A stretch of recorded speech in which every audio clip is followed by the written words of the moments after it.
All right, everybody. So we've gotten our averages for each data set, our mean. We've gotten our sample standard deviation that we're going to square, turn into a variance, and of course we know how many data points we have in each set, which is 10. That's our n. So what we have is a test known as the t-test that is meant to quantitatively determine whether or not there's a significant difference in the wildflower production between burned and unburned plots, or more specifically between the mean averages. Okay, and so in a sense, here's the t-test formula. The difference in averages is our data signal. Okay. However, we've got two other big factors that we're using to determine this significance. This is called the noise, and that is the standard deviation squared, called the variance, and the number of data points in the set. This gnarly little expression will be square rooted, and that will be our overall noise denominator. Notice that embedded in here is a statistical term that we used earlier called the standard error, standard deviation over the number of data points. So very often we're going to see simple statistical data methods being embedded in larger ones. Get used to that if you ever stay in statistics.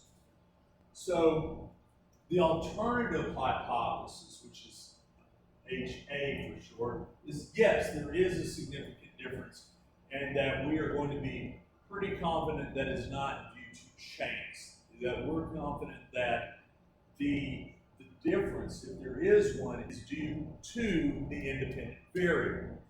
So remember that 95% confidence. So if you're 95% confident, then you have what's left, 5% chance that you're not confident, that yes, maybe it's just pure chance we're getting the data we have. So that is what is called the 0.0, the significance level.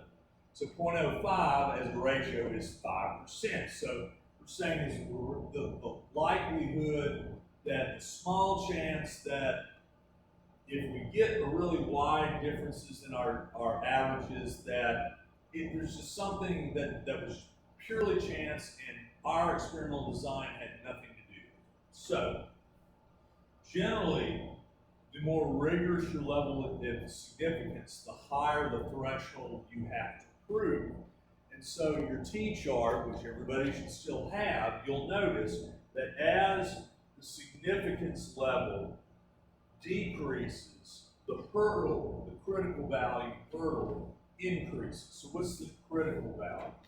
That is a value that is set on the table that you find that corresponds to your sample size and the significance level that you have to, that your t-statistic has to exceed for us to say, yes, there is a significant difference, and we will reject the null hypothesis. We will say, yeah, there is something to putting fire out there to promote the species wildflower.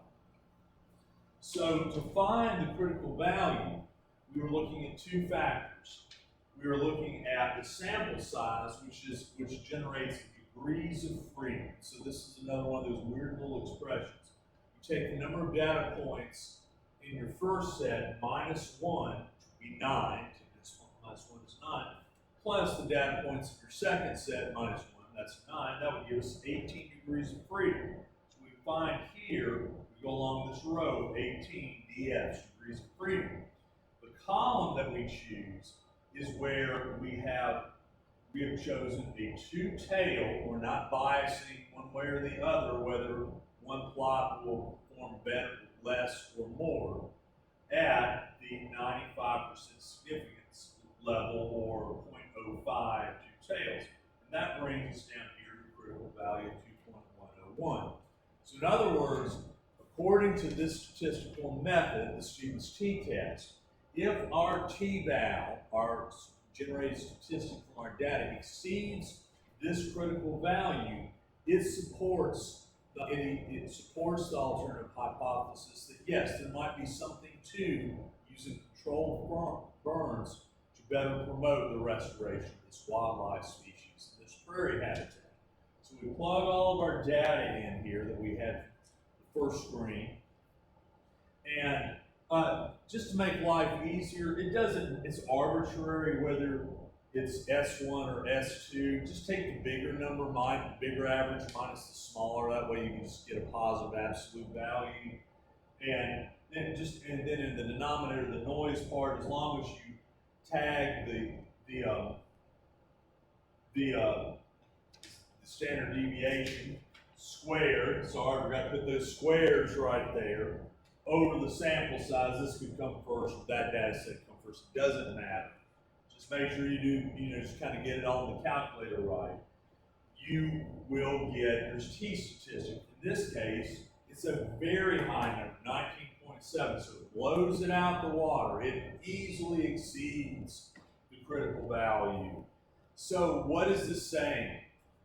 What it's saying is always, you need to think about it, it's saying something to the scientific community that deals with, say, the restoration of prairie species in the American Midwest.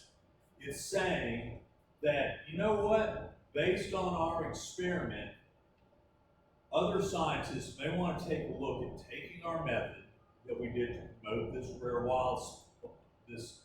rare wildflower species, see if they can replicate the results here. And because we want to bring this rare wildflower back. If the critical value had not been exceeded by the experimental value, it doesn't necessarily say throw out the fire thing. It's just saying so far we don't see a significant support for that because we didn't see a real difference in the average sprouting of this wildflower. It doesn't close the book. Other scientists may want to redo it and see if it works where they are. But when you have a very high critical value versus a high experimental value above the critical value, it tends to wake up somebody in the scientific community who says, hey, maybe we should try that in restoring this species. So this is a very simplified version of this of looking at t-test. I'm not even getting into what's called the p-value or the probability value, which can tell us how significant is this. That's really for another day. Quite frankly, it is going to be beyond the scope of this class. That's something for you to pick up in statistics class later.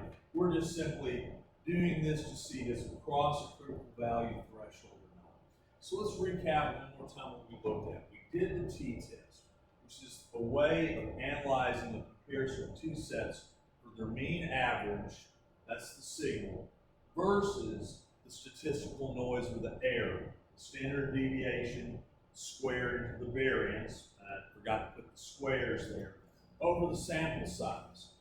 Notice how if we had bigger and bigger sample sizes, that would basically shrink the overall noise part of this equation, which would help increase the t-value.